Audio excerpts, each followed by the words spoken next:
So it's 3 days left to get out of the city. Why is Gladstone the perfect spot? Well, Gladstone has a lot to offer for the first thing, and we've got of course, the water here. We have a busiest port in Australia, one of the busiest ports in Australia, fifth, I believe, in tonnage-wise. So that helps us with our pledge for AMSA, which is the marine safety.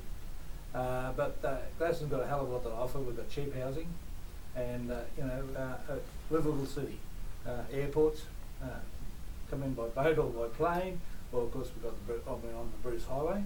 So I think Gladstone's got a real lot to offer, and it's a go-ahead city, and we can take a lot more expansion here. We've got growth potential, and everything's in favour and ticks a lot of boxes.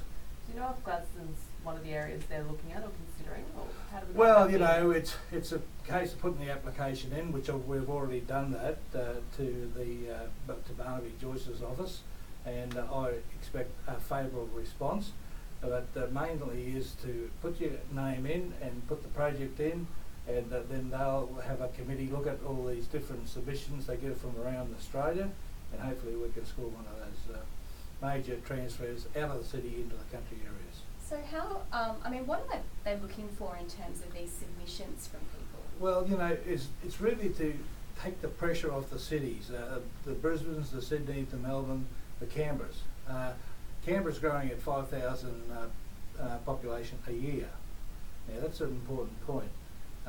And they need the facilities to go with it. So we're spending a lot of money, as you heard, in the southeast corner of Queensland, and also in more so in Sydney and Melbourne, and to a degree Canberra. So if we could take some of those public servants out of those big towns, out of those big capital cities, put them in the country, well, it'd solve a lot of problems for the bush. Would bring more doctors, more facilities, and more people into the country areas, which won't have the growing pains like Sydney and Melbourne have today. And when will we find out whether Gladstone has been chosen for one of these? Well, it's a process we're going to have to go through. It depends on how many applications. There'll be a committee formed, and they will then assess the applications.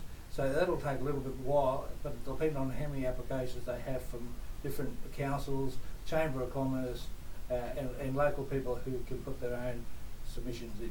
Do you know how many have been put in for this region at the moment? There's been quite a few so far. Not for this region, but around Australia there have been a lot. But I'm not sure of what's come out of the Central Queensland region yet. But I know most councils are very, very excited about it, and they'll be putting their submissions in. And as we said before, there's 3 days to go, so hurry up and get them in. What challenges could we face if one of the departments were to come to Gladstone? The biggest challenge we face is trying to get some of the key skilled people out of the cities and introduce them to the country. Once we get them out of the cities, I'm sure they will enjoy what country towns have to offer. Excellent. But there is a lot of people who work in these departments, like ag and water. They have 4,400. Surely we can get some key personnel out of those figures and to bring them into country areas. AMSA, which I'm keen for AMSA, I think that's got one of the best chances of getting up. They have 375 people. So if we could get half of those people working and living in Gladstone, I think that I'd be very happy with that result. So, thank you. Do you want to say anything else? I don't think so. Yeah.